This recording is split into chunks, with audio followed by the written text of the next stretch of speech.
Hi guys, welcome back to the vlog. Just Stan here with you. Well, I just purchased the cheapest 7th gen Celica in Australia.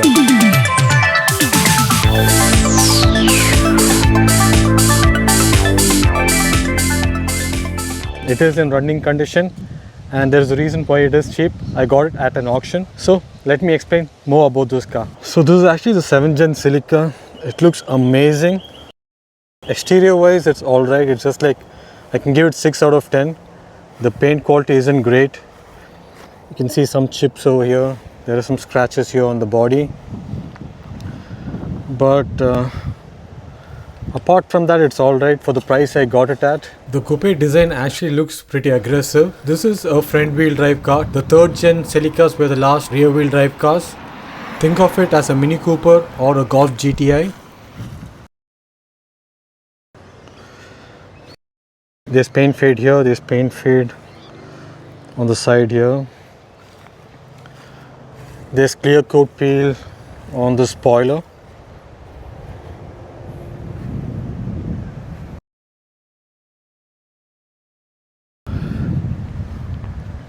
Obviously the car didn't come with the rego because I got it at an auction. I'll need to do the blue slip inspection to get the rego. I think I'll need to replace 2 of the tires as well as they are expired. I think it's from 2010 or 2006, I'm not sure. The tires are actually 205 55 15-inch tires. So these are pretty small wheels. These are the original wheels as well.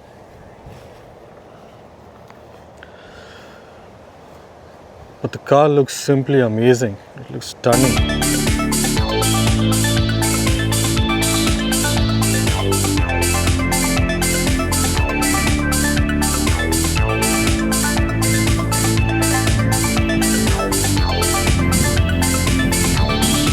Let me show you the engine bay.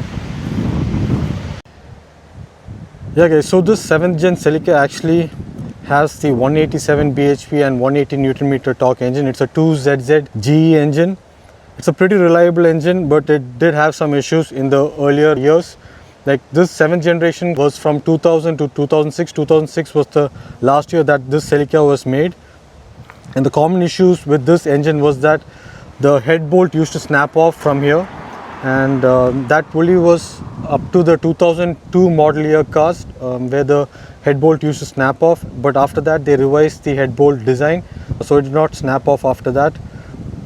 Luckily it's a 2004 model year car, so this engine does not have that issue. But it does have another issue where the engine oil leaks from the timing cover area, so I need to remove the timing cover to replace the gasket there. Also the timing chain tensioner also has some leaks, so we need to replace that. So that's a big job. It's actually an expensive job because I need to remove all this to get to the timing chain cover. I need to remove the alternator, the water pump and the serpentine belts. Yeah, another issue also with this vehicle is that when I turn on the AC, the cooling fan hits the radiator. I think there was a slight front impact. I'll show you the underside after I remove the bumper. You can see the front frame is bent over here. It's cracked actually, and the radiator is also bent. And I think that's why when I turn on the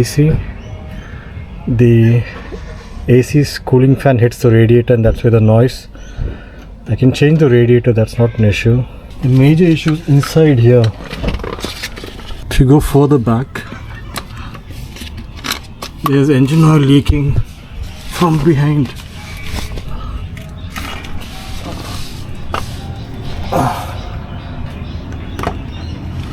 See, right there.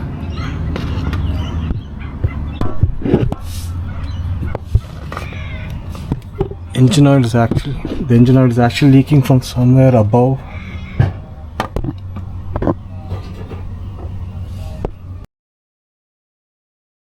Anyways, let me show you guys the interior.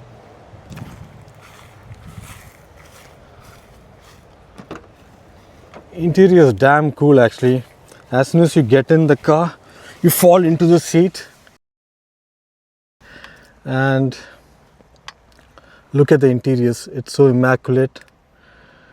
This is an aftermarket head unit. The original is actually different.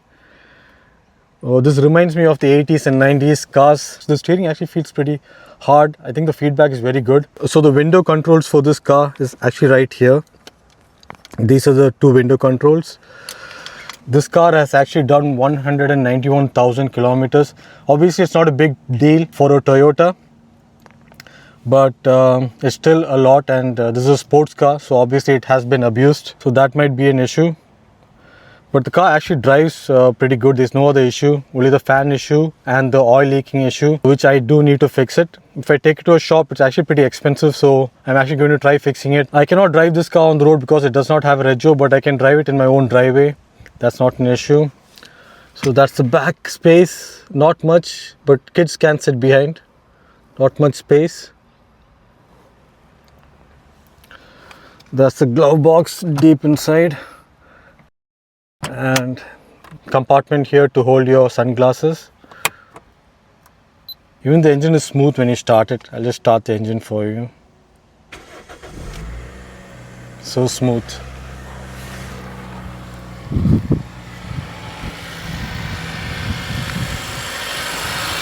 The engine is actually very smooth.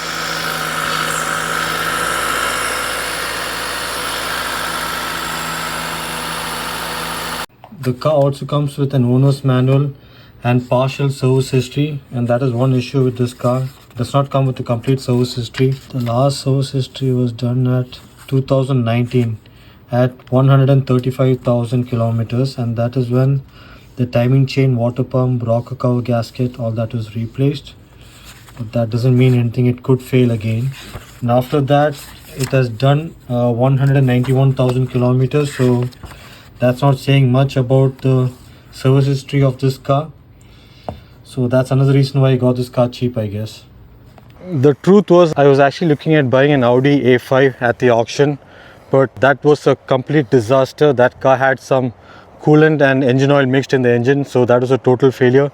It would have been a flop if I bought that car. This is that car, the Audi A5. This is a bad car. Something is mixed with oil. I never intended to actually buy this car, but I just had a look, and since the car was very cheap, I went for it. And coming to the price of this car, I got this whole car just for $1,700. That's right, guys, just $1,700. It was $1,200 for the car, and then the auction fees and everything else, the buyer's premium, it all cost me $500. So in total, $1,700. And since I can't drive this car, I had to tow it here. That cost me around $132. And that was it. That's all that I spent on this car. But obviously I need to do a lot of work on this car now. I need to fix the oil leak in the timing chain cover and the timing chain tensioner. I also need to fix the radiator or condenser if that is bent. I might also need to replace the brake pads and two tires. I need to go through the whole car now. I might have to remove the bumpers, the headlights and all that stuff, and check what else is wrong with it before I send it for inspection. I'll try to fix it. If I can't fix it, I'll just take it to a shop and try to get this beauty back on the road. The paint is alright. I don't think that will be an issue to get the car passed. Yeah guys, so that's it for this vlog. This is the 7th gen Celica. I think Toyota plan to release the 8th gen Celica pretty soon. So until then, this is the most beautiful Celica in the market right now, which was the last generation of the Celicas by Toyota, until the next one that's coming up. It's a beautiful car. It looks really amazing. I just can't wait to fix it and get it back on the road. Anyways guys, I hope you guys like this vlog. If you did, please do hit the like button, and to see more content on this car, please do subscribe to my channel. Until next time, this is Stan signing out. Bye bye.